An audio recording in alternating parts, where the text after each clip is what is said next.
There's a guy, you might know him. His name is Jordan Rictor, actually. He's a famous skateboarder. So I was in San Diego, and I was going to a masjid.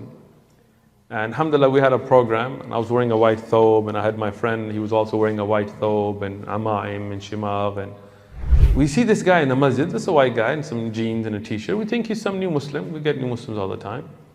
And after the talk, we were going to go up to the Bay Area. So I told him, hey, we're going to go on this trip. You want to go with us?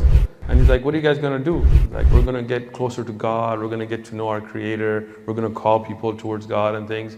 He was a new Muslim, so I thought, I'm going to simple term. And he was like, yeah, I'm ready. Let's go. I was like, all right, let's go.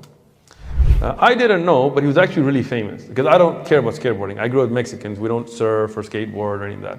We lowride, right? So if you Google him, Jordan Rictor, there's videos of him still today, right? So he sets out with us. We spend the night in the masjid. Now the next morning we're going, and it's an 8-hour drive to the Bay Area. And on the way, we start talking to him, and I'm like, hey, so how'd you become Muslim? And he's like, I'm not Muslim. What? You're not Muslim? Like, you were in the mosque, you prayed, you spent the night in the masjid, like, you're not Muslim? He goes, no. How did you know about Islam? And he's like, I don't know anything about Islam. This is before 9/11. So. And I was like, how did you get to the mosque? He says, I just saw you guys, and I saw you guys wearing white, and you guys were walking, like, I saw you guys as if you guys were angels. So I just followed you, and then I sat in the talk that was going on, and I had no idea what they're talking about. But I felt at peace. And you told me that you want to get close to God, and I want to get close to God, so I went. I said, what religion are you? He's like, I'm Jewish. Like, oh man, I got a bunch of Palestinian brothers with me in the car, this is not going to go well, And he's like, look, and he had a big Star of David tattoo all the way from his neck to his back. I was like, oh, ya Allah. So I started talking to him. It's an 8-hour drive, so we got a long way, and I'm telling the brothers, don't talk about politics, like talk about religion, this.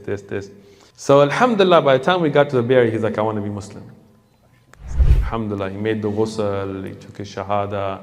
Alhamdulillah, we're very happy. And long day, long drive, went to sleep.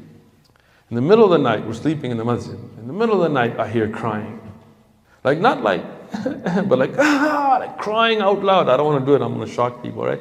Like yelling, screaming, crying. I woke up, I was like, Ya Allah, why did those guys tell him something, man? Come on. Okay, Palestine, but calm down, man, right?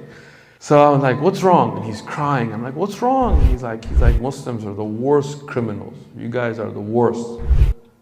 What happened? Somebody steal your shoes? What happened, right? Like, what crime did we do, right? He said, you know what? In the West, anytime we have something beneficial, we take it all over the world. Like, it's true, like, think about that, right? Like you go to Rwanda and you'll see people on cell phones. Like, who developed cell phones, right? You see people driving cars. Well, where did cars come from, right? You see flights, and these things were developed in the West, but then they took it all over the world. Whatever reasoning may be, but they took it. He said, but you guys, you Muslims have the most valuable thing ever.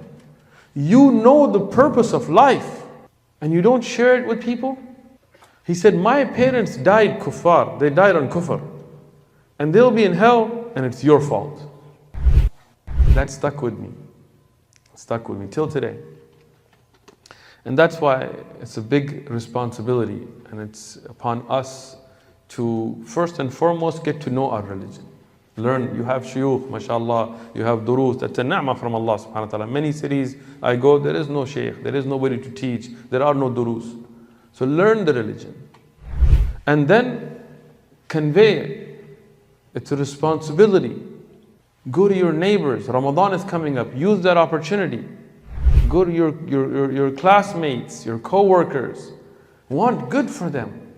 As they are nice to you, the best thing you can do is to lead them towards Islam, to get them to the purpose of their creation, to get them to know why they were created, what is the truth, who is their creator, where are they from, where are they headed. What can be better than that?